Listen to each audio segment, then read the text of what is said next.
السلام علیکم ورحمۃ اللہ وبرکاتہ۔ میں ان معمولی سے جاسوسوں میں سے نہیں ہوں جو ادھر کی خبریں ادھر بھیجتے اور تمہارے آئندہ کے ارادے معلوم کرتے رہتے ہیں۔ اس شعبے میں میرا رتبہ بہت اونچا ہے۔ میں عالم ہوں، اپنے مذہب کا مطالعہ اتنا ہی گہرا کیا ہے جتنا تمہارے مذہب کا۔ انجیل اور قرآن کی تہہ تک پہنچا ہوں۔ میں اعتراف کرتا ہوں کہ تمہارا مذہب بہتر اور سادہ ہے۔ یہ ہر انسان کا مذہب ہے جس میں کوئی پیچیدگی نہیں۔ اس کی مقبولیت کی وجہ بھی یہی ہے، مگر میں تمہیں یہ بھی بتا دینا چاہتا ہوں کہ تمہارے دشمنوں نے تمہارے مذہب کی اصلیت کو بگاڑ دیا ہے تاکہ اس کی مقبولیت ختم ہو جائے۔ یہودیوں نے مسلمان علماء کے بھیس میں اس میں بے بنیاد روایات شامل کر دی ہیں۔ اسلام توہمات کے خلاف تھا، مگر اس وقت سب سے زیادہ توہم پرست مسلمان ہیں۔ میں نے چاند گرہن اور سورج گرہن کے وقت مسلمانوں کو سجدے کرتے اور نذرانے دیتے دیکھا ہے، اور ایسی کئی ایک بدعتیں تمہارے مذہب میں شامل کر دی گئی ہیں۔ ہم ایک لمبی مدت سے تمہارے اصل نظریات کو بگاڑ رہے ہیں، کیونکہ ہم جانتے ہیں کہ دنیا میں صرف دو مذہب رہ جائیں گے، ایک عیسائیت، دوسرا اسلام، اور یہ دونوں اس وقت تک مارکا آرا رہیں گے جب تک کہ دونوں میں سے ایک ختم نہیں ہو جاتا۔ کسی بھی مذہب کو تیروں اور تلواروں سے ختم نہیں کیا جا سکتا، کسی مذہب کو تبلیغ سے بھی ختم نہیں کیا جا سکتا۔ اس کا یہی ایک طریقہ ہے جو میں نے اختیار کیا تھا۔ میں تمہیں یہ بتا دیتا ہوں کہ اس مہم میں اکیلا نہیں، پورا ایک گروہ تمہارے نظریات پر حملہ آور ہوا ہے۔ علی بن سفیان اس کے سامنے ٹہل رہا تھا اور اس کی باتیں غور سے سن رہا تھا۔ اس نے عالم جاسوس کے پاؤں میں بیڑیاں اور ہاتھوں میں ہتھکڑیاں ڈال رکھی تھیں۔ اس کا ارادہ تو یہ تھا کہ اس جاسوس کو بھی ہر جاسوس کی طرح اذیتوں کے اسی مرحلے میں سے گزارے گا جہاں کسی بھی لمحے جاسوس سارے راز اگل دیتے ہیں۔ لیکن اس نے قید خانے کے ایک محافظ کو بلا کر اس آدمی کی بیڑیاں اور ہتھکڑیاں کھلوا دی اور اس کے لیے پانی اور کھانا منگوایا۔ اس نے کہا، میرے اس سلوک کو اگلوانے کا حربہ نہ سمجھنا، ہم عالموں کی قدر کیا کرتے ہیں، خواہ وہ کسی بھی مذہب کے ہوں۔ میں تم سے کچھ نہیں پوچھوں گا، جو کچھ بتانا پسند کرتے ہو بتا دو، اور میں تمہاری قدر کرتا ہوں علی۔ عالم جاسوس نے کہا، میں نے تمہاری بہت تعریف سنی ہے، تم میں فن کا کمال بھی ہے اور جذبے کی حرارت بھی۔ تمہارے لیے سب سے بڑا اعزاز اور کیا ہو سکتا ہے کہ صلیبی بادشاہ تمہیں قتل کرانا چاہتے ہیں۔ اس کا مطلب یہ ہے کہ تم صلاح الدین ایوبی اور نور الدین زنگی کے ہم پلہ ہو۔ میں تمہیں بتا رہا تھا کہ میں نے علم سے یہ حاصل کیا ہے کہ کسی قوم کی تہذیب و تمدن اور مذہب کو بگاڑ دو تو فوجوں کے حملے اور جنگ و جدل کی ضرورت باقی نہیں رہتی۔ کسی قوم کو مارنا ہو تو اس میں جنسی آگ بھڑکا دو۔ یقین نہ آئے تو اپنے مسلمان حکمرانوں کی حالت دیکھ لو۔ تمہارے رسول صلی اللہ علیہ وسلم نے کہا تھا کہ نفس کو مارو، کہ یہی تباہی کی جڑ ہے۔ تمہاری قوم نے اس پر کب تک عمل کیا؟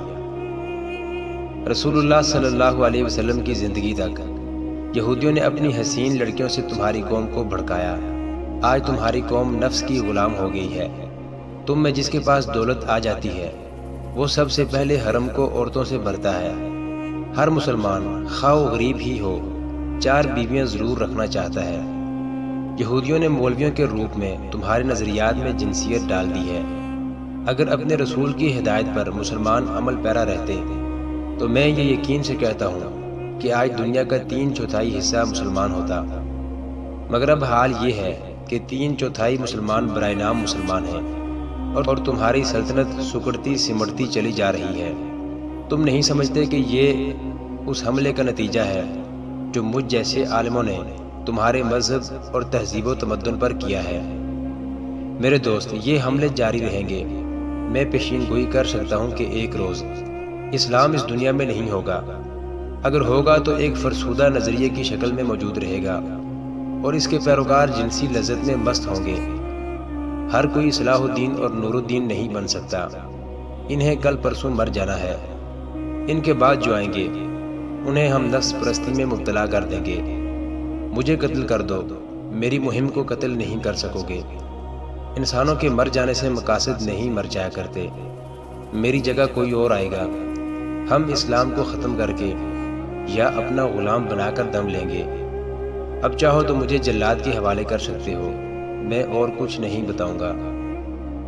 علی بن سفیان نے اس سے اور پوچھا بھی کچھ نہیں۔ وہ غالباً سوچ رہا تھا کہ اس کا کام کس قدر دشوار اور کتنا نازک ہے۔ اس صلیبی تخریب کار نے جو کچھ کہا سچ تھا۔ وہ دیکھ رہا تھا کہ قوم میں اخلاقی تباہی کے جراثیم پیدا ہو چکے ہیں۔ عرب کے امراء، وزراء تو پوری طرح تباہ ہو چکے تھے۔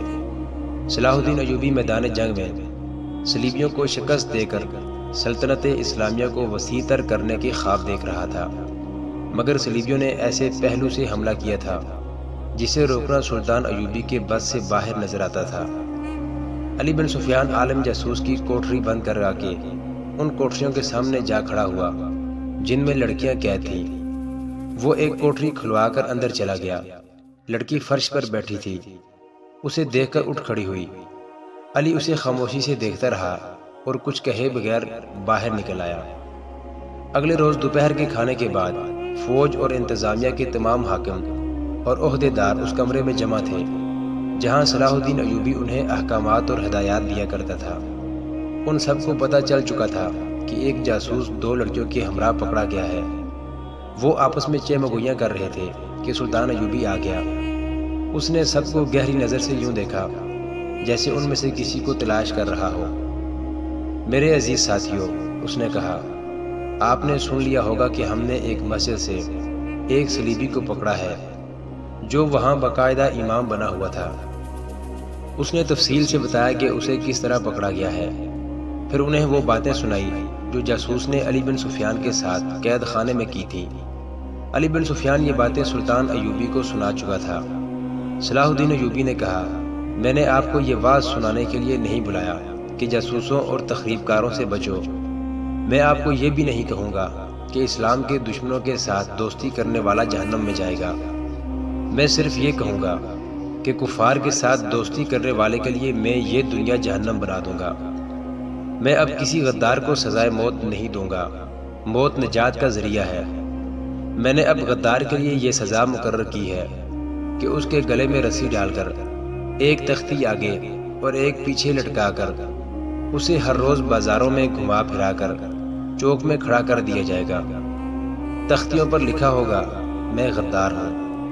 اسے ہر روز صبح سے شام کھڑا رکھا جائے گا تاکہ وہ بھوکا پیاسا مر جائے گا، اور اس کی لاش شہر سے باہر پھینک دی جائے گی۔ اس کے لواحقین کو اجازت نہیں دی جائے گی کہ اس کا جنازہ پڑھیں یا اسے دفن کریں۔ لیکن میرے عزیز دوستو، اس سے دشمن کا کچھ نہیں بگڑے گا۔ وہ ایک اور غدار پیدا کر لے گا۔ جب تک اس کے پاس عورت کی بے حیائی اور زر و جواہرات کی فراوانی اور ہمارے پاس ایمان کی کمی ہے، وہ غدار پیدا کرتا رہے گا۔ کیا یہ آپ کی غیرت کے لیے چیلنج نہیں کہ آپ کا دشمن آپ کی مسجد میں بیٹھ کر، آپ کا قرآن ہاتھ میں لے کر، آپ کے رسول صلی اللہ علیہ وسلم کے فرمان کو مسخ کرے؟ اس پہلو پر بھی غور کریں کہ صلیبی جو لڑکیاں یہاں جاسوسی کے لیے اور ہماری قوم کی کردار کشی کے لیے بھیج رہے ہیں، ان میں بہت سی لڑکیاں مسلمانوں کی بچیاں ہیں جنہیں ان کفار نے قافلوں سے اغوا کیا اور انہیں بدکاری کی شرمناک تربیت دے کر جاسوسی کے لیے تیار کیا ہے۔ فلسطین کفار کے قبضے میں ہے۔ وہاں مسلمانوں پر جو ظلم و تشدد ہو رہا ہے وہ مختصراً یہ ہے کہ صلیبی ان کے گھروں کو لوٹتے رہتے ہیں۔ وہ فریاد کرتے ہیں تو قید خانوں میں ڈال دیا جاتا ہے۔ ان کی کم سن بچیوں کو غائب کر دیا جاتا ہے۔ ان میں جو غیر معمولی طور پر خوبصورت ہوتی ہیں ان کے ذہنوں سے مذہب اور قومیت نکال دی جاتی ہے، اور انہیں بے حیائی کی تربیت دے کر مردوں کو انگلیوں پر نچانا سکھا کر انہیں مسلمانوں کے علاقوں میں جاسوسی اور تخریب کاری کے لیے بھیج دیا جاتا ہے۔ اس گروہ میں ان کی اپنی لڑکیاں بھی ہوتی ہیں۔ ان میں تو شرم و حجاب اور عصمت کی کوئی قدر ہی نہیں۔ وہ مسلمان بچیوں کو بھی بدی کے لیے استعمال کرتے ہیں۔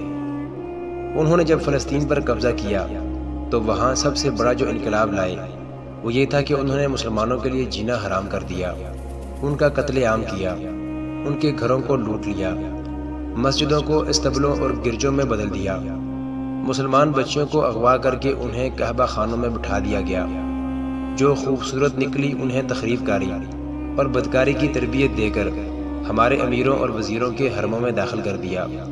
اور انہیں ہمارے خلاف بھی استعمال کیا۔ مسلمان گھرانوں کی بچوں کے گلوں میں انہوں نے صلیب لٹکا دی۔ مسلمان جو فلسطین سے بھاگے اور ہمارے پاس پناہ لینے کے لیے قافلہ در قافلہ چلے، انہیں راستے میں شہید کر دیا گیا۔ ہماری بہنوں اور بیٹیوں کی آبرو ریزی سرعام ہوئی۔ اور میرے کلمہ گو بھائیوں، یہ سلسلہ رکا نہیں، ابھی تک جاری ہے۔ محترم ناظرین، صلاح الدین ایوبی کی زندگی کے واقعات پر مشتمل سیریز دیکھنے کے لیے چینل کو سبسکرائب ضرور کر لیں۔ گزشتہ اقساط دیکھنے کے لیے چینل پر پلے لسٹ کا وزٹ کریں۔ ویڈیو کو لائک اور شیئر ضرور کیجیے۔ کمنٹ باکس میں اللہ اکبر ضرور ٹائپ کریں۔ اللہ آپ کا حامی و ناصر ہو۔